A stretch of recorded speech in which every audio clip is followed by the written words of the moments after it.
اسی طرح حضرت مطلب بن ابی وداع وہ بیان کرتے ہیں اور حدیث صحیح ہے سند کے اعتبار سے. وہ کہتے ہیں جاء العباس الى رسول اللہ صلی اللہ علیہ وآلہ وسلم. حضور کے چچا حضرت عباس آئے حضور کی بارگاہ میں. کون؟ حضور کے چچا حضرت عباس بن عبد المطلب رضی اللہ تعالی عنہ وہ آئے اور انہوں نے کوئی شکایت کی حضور کی بارگاہ میں. اور شکایت یہ تھی, یہ سنن ابن ماجہ ساتھ رکھ لیں, مسند احمد بن حنبل ساتھ رکھ لیں تو پھر وہ آپ کو پورا مضمون کلیئر ہو جائے گا. شکایت یہ ہوئی کہ آپ نے دیکھا کہ جو فتح مکہ پہ کئی لوگ مسلمان ہوئے ہیں ان میں سے کچھ دل سے ایمان لائے, کچھ مجبوراً ایمان لائے, کچھ لالچ سے ایمان لائے. سمجھے نا؟ تو ہر ایک کا حال ایک جیسا نہیں تھا. تو حضرت عباس نے دیکھا کہ یہ آپس میں بڑا ٹھیک رہتے ہیں, آپس میں بڑا. وَإِذَا لَقُونَا لَقُونَا بِوُجُوهٍ لَا نَعْرِفُهَا, کہا یا رسول اللہ آپس میں بڑا ٹھیک رہتے ہیں لیکن جب ہم سے ملتے ہیں آپ کے گھرانے سے, آپ کے گھرانے سے ملتے ہیں تو ایسے چہروں سے ملتے ہیں جن کی ہمیں توقع نہیں ہوتی. کہ ہمیں توقع ہوتی کہ ہم نبی کا خاندان ہے اور یہ خود کو غلام رسول کہتے ہیں تو پیار دیں گے, محبت دیں گے, عزت دیں گے, ہمیں توقع ہوتی ہے نا بھائی. او بھائی ہم کسی قادیانی سے ملنا تھوڑا جا رہے ہوتے ہیں, عشق رسول کا دعویٰ کرنے والے سے ملنے جا رہے ہوتے ہیں نا. تو حضرت عباس نے کہا یا رسول اللہ یہ قریشی آپس میں ٹھیک رہتے ہیں لیکن آپ کے خاندان میں سے جب کسی سے ملتے ہیں تو ان کے چہرے بگڑ جاتے ہیں, بغض ان کے چہروں سے ظاہر ہوتا ہے, بغض ان کے چہروں سے, اور ایسے چہروں سے ملتے ہیں جن کی ہمیں توقع ہوتی. اب حضرت عباس یہ شکایت کوئی کافروں کی تھوڑا کر رہے تھے, نہیں میری بات سمجھے, جنہوں نے کلمہ ہی نہ پڑھا ہو ان سے توقع وفا کی ہے ہی کیا. انہوں نے اگر دل توڑ بھی دیا ہو تو حضرت عباس جیسا دنا آدمی آ کے شکایت تو نہ کرتا نا رسول اللہ. یہ بات سمجھ آئی کہ نہیں آئی؟ اور اگلا خطاب بھی سنی آپ کو سمجھ آئے گا. یہ ان کے لیے تھا جنہوں نے حلق سے اوپر سے کلمے تو پڑھے لیکن ایمان دل میں داخل نہ ہوا. سنیے توجہ ہے آپ کی. میرے آقا صلی اللہ علیہ وسلم نے سب کو جمع فرمایا مسجد نبوی میں اور خطبہ ارشاد فرمایا اور خطبے میں کہا لوگو من آنا, بتاؤ میں کون ہوں. کیا پوچھا؟ میں کون ہوں؟ سب نے کہا انت رسول اللہ علیہ السلام, آپ اللہ کے رسول ہیں, آپ پر سلام ہو. حضور نے فرمایا رسالت میرا منصب ہے, ڈیزگنیشن ہے, میں اپنی ذات کے بارے پوچھ رہا ہوں. میں اپنی ذات کے بارے پوچھ رہا ہوں. میں کون ہوں؟ جو میرے گھرانے کے حقوق کو معمولی سمجھتا ہے اس کا مطلب وہ مجھے ہی نہیں جانتا, وہ مجھے ہی نہیں جانتا. اگر مجھے جانتا ہوتا تو میرے گھرانے کے حق کو کبھی معمولی نہ سمجھتا. کہا بتاؤ میں کون. کیا پوچھا بولیے. سب نے خاموشی ساد لی, رو پڑے حضور ہم نے آپ کو دکھ نہیں دیا, حضور ہمیں معاف کر دیں. میرے آقا صلی اللہ علیہ وسلم نے فرمایا سنو انا محمد ابن عبداللہ ابن عبد المطلب ابن ہاشم ابن عبد مناف. کہا میں محمد بن عبداللہ بن عبد المطلب بن ہاشم بن عبد مناف ہوں اور میرے گھرانے میں سے جو بھی ہے اس کا شجرہ بھی تو یہی ہے.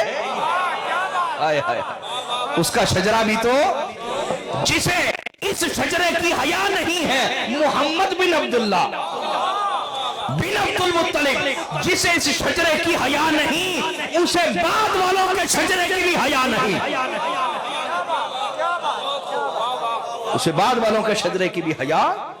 آقا نے فرمایا تم نے میرے گھرانے کے حق کو معمولی سمجھا ہے کہ تمہیں ملتے ہوئے چہروں پہ بغض ظاہر ہو گیا. آقا نے فرمایا سنو ان اللہ, سلامت رہیے. یہ ذوق آگے والے لوگوں میں زیادہ ہے, پیچھے والے کشتی نوح پہ نہیں بیٹھے ہوئے. کیوں بھی پیچھے والے کشتی نوح پہ نہیں بیٹھے ہوئے. سلامت رہیں, آپ کی آواز مجھ تک پہنچے, اللہ آپ سے راضی ہو. اللہ راضی ہو آپ سے، سلامت رہیے۔ میرے آقا نے فرمایا، توجہ ہے جی، آقا نے فرمایا ان اللہ خلق الخلق، فرمایا بے شک اللہ نے مخلوقات کو پیدا کیا، فجعلنی فی خیرہم فرقتن، جو مخلوقات میں سے سب سے بہتر طبقہ تھا اللہ نے اس میں مجھے رکھا، اس میں مجھے رکھا۔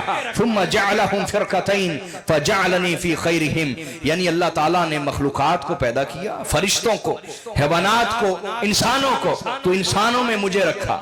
لیکن حضور کی عاجزی ہے، حقیقت یہ ہے کہ یہ جو انسانوں کا طبقہ ہے، وَلَقَدْ كَرَّمْنَا بَنِي آدم، ان کو تکریم، تعظیم اور توقیر ملی ہی اس لیے کہ ان میں آمد مصطفیٰ ہونی تھی،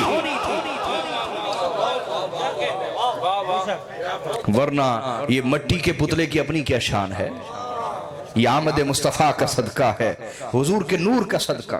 اور آقا نے فرمایا ثم جعلہم فرقتین، پھر اللہ نے انسانوں میں مزید طبقے بنائے، طبقات بنا دیے، فجعلنی فی خیرہم فرقتن، یعنی عرب اور عجم، عرب اور جو ان میں سب سے بہتر تھا اللہ نے اس میں مجھے رکھا۔ ثم جعلہم قبائل فجعلنی فی خیرہم قبیلتن، پھر اللہ نے عربوں میں قبیلے بنائے، جو سب سے اعلیٰ قبیلہ تھا اللہ نے اس میں مجھے رکھا، اس میں بولیے، اور فرمایا ثم جعلہم بیوتا، پھر اللہ نے قبیلوں میں گھر بنائے، گھر، فجعلنی فی خیرہم بیتا، تو جو سب سے اعلیٰ گھرانہ تھا اللہ نے اس میں مجھے رکھا۔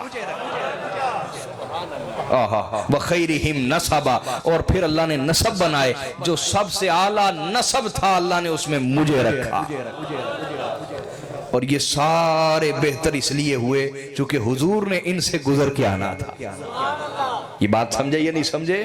اب آقا کیا سمجھا رہے ہیں؟ توجہ ہے، آقا سمجھانا یہ چاہ رہے ہیں کہ میری شان کو سمجھو، میری عظمت کو، تب تمہیں پتا چلے گا کہ جسے میری نسبت ذاتی حاصل ہو جائے اس کی شان کیا ہو جاتی ہے۔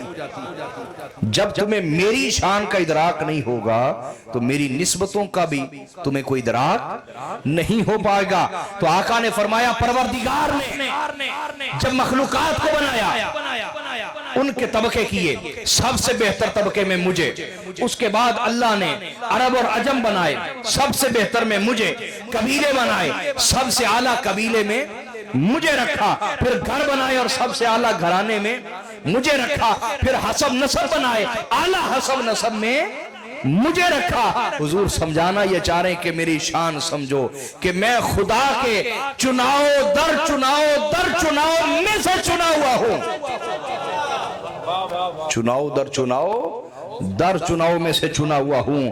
لہٰذا جسے خدا نے اتنا چاہا ہو، اتنا چاہا ہو، اتنا چاہا ہو، اس کی شان اور عظمت کا عالم یہ ہے، اس کی شان اور عظمت کا کہ اسے جس جہت سے بھی دیکھو تمہیں عرفہ و اعلیٰ نظر آتے ہیں، چاہے وہ انسانیت کے طبقے میں دیکھیں، چاہے آپ عرب و عجم کے طبقے میں دیکھیں، چاہے قبیلوں کے طبقے میں دیکھیں، چاہے گھرانوں میں دیکھیں، چاہے حسب نسب میں، حضور ہر حوالے سے عرفہ و اعلیٰ ہے۔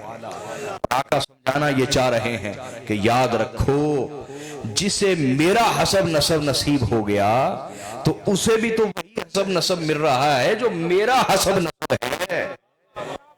تم میرے سے تو عشق کے دعوے کرتے ہو اور میری اولاد سے بغض اور نفرت رکھتے ہو، میرے ہاں ایسے کوئی عشق رسول قابل قبول نہیں۔ حضور یہ فرمانا چاہ رہے ہیں۔ تو آقا نے فرمایا اللہ نے مجھے چناؤ در چناؤ در چناؤ میں سے چنا۔ آگے سننا چاہ رہے ہیں؟ وہ ہے صحیح مسلم کی روایت، حدیث نمبر 2276، جامع ترمذی میں 3605۔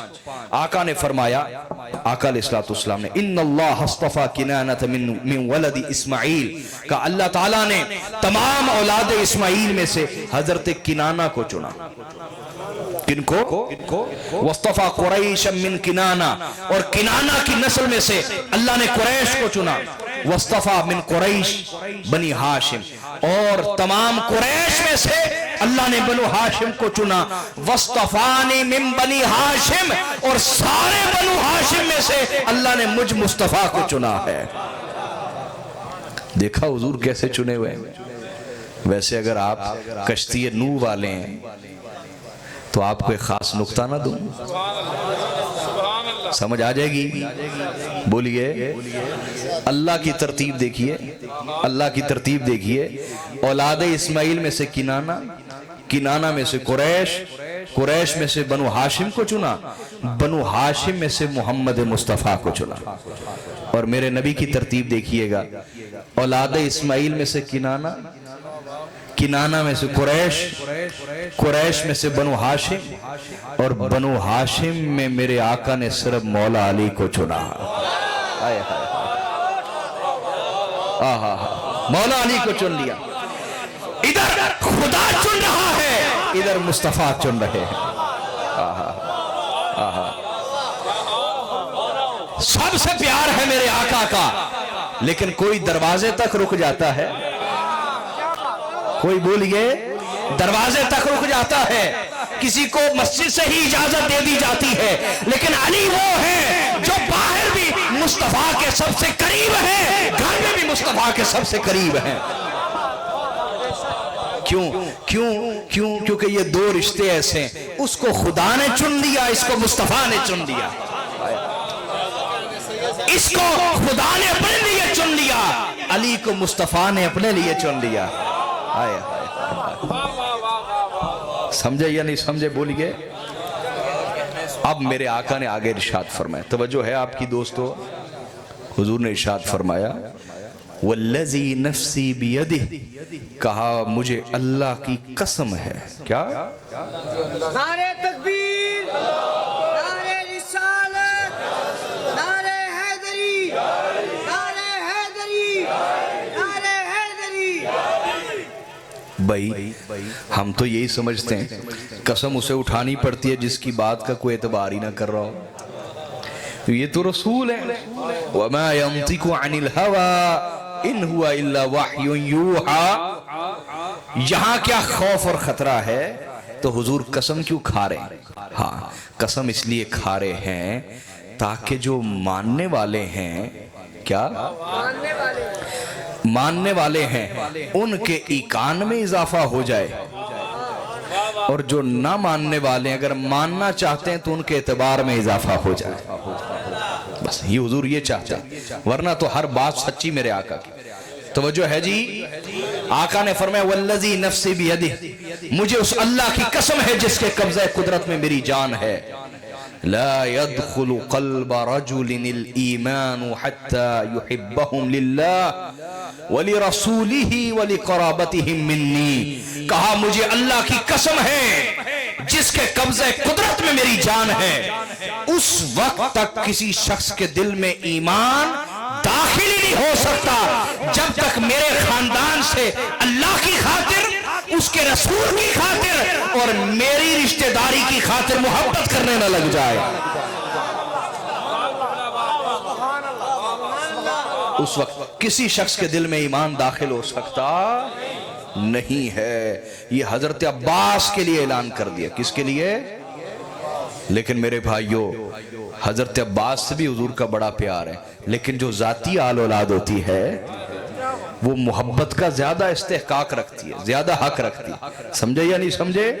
تو یہ میں نے آپ کو پوری حدیث سمجھائی اور حضور کی شان بھی سمجھائی۔ آقا کی بولیے